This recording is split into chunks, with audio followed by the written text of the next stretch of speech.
चलो बच्चों, आइए देखते हैं एक प्रश्न। रैखिक समीकरण युग्म को प्रतिस्थापन विधि से हल कीजिए। वर्गमूल में 2 गुणे एक्स वर्गमूल में 3 गुणे वाई बराबर 0, वर्गमूल में 3 गुणे एक्स माइनस वर्गमूल में 8 गुणे वाई बराबर 0। तो हम क्या करेंगे, यहाँ पे मुख्य अवधारणा लिखेंगे, मुख्य अवधारणा। तो वो क्या होगा इस प्रश्न के लिए? तो देखिए, कह रहा है कि प्रतिस्थापन विधि से हमें क्या करना है, दिए गए प्रश्न को हल करना है। तो पहले यहाँ पे लिख लेते हैं कि प्रतिस्थापन विधि होता क्या है।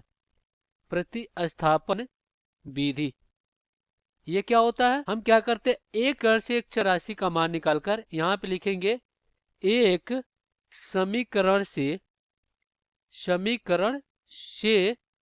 एक चर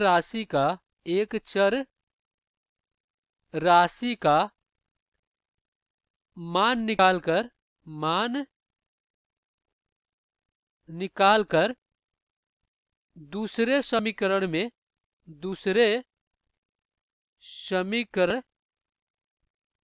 में रखकर समीकरणों को हल करने की विधि को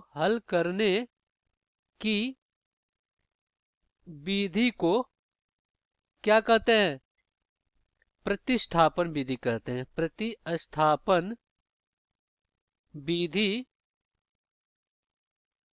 कहते हैं।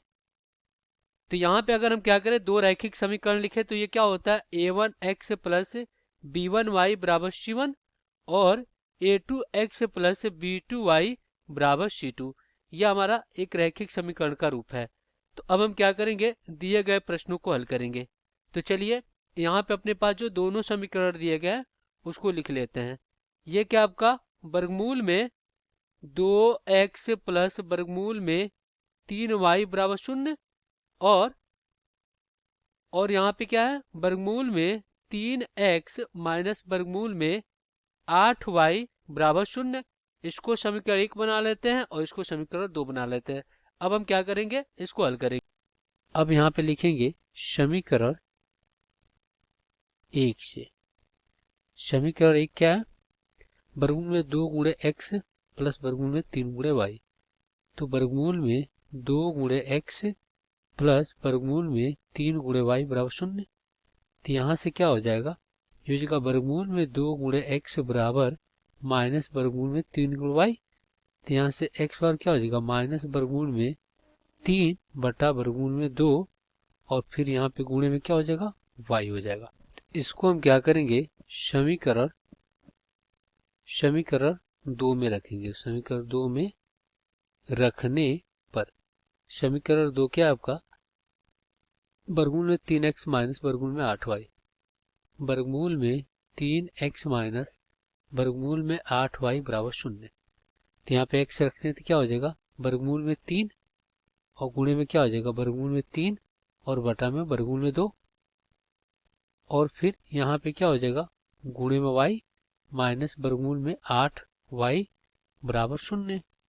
तो यहाँ से वर्गमूल में 3 को वर्गमूल में 3 के बराबर और ये हो जाएगा वर्गमूल में 2y और माइनस वर्गमूल कितना हो जाएगा, 8y बराबर 0।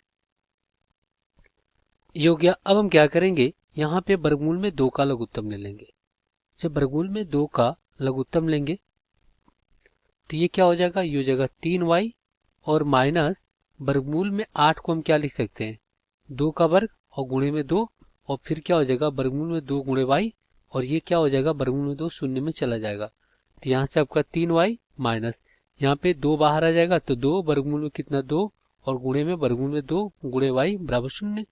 तो यहाँ से आपका क्या हो जाएगा, 3y माइनस वर्गमूल में 2 गुणे वर्गमूल 2 के बराबर। तो ये हो जाएगा 2 दूना का 4y और यहाँ पे बराबर में आपका कितना हो जाएगा, 0 हो जाएगा। तो यहाँ से आपका माइनस y बराबर 0, तो y का मान कितना आ गया, 0 आ गया। तो y का मान कितना आ गया, 0 आ गया।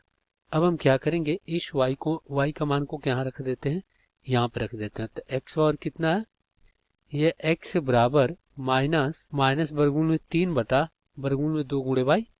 तो यहाँ पे जब x का मान y का मान 0 रखेंगे तो x पावर क्या हो जाएगा, माइनस वर्गमूल में 3 बटा वर्गमूल में 2 और गुणे में 0। तो यहाँ से भी x का मान कितना आ गया, 0 आ गया। और y का भी मान क्या है 0। तो ये हो जाएगा आपका हल। आशा करते हैं बच्चों ये प्रश्न आपको समझ में आया होगा। धन्यवाद।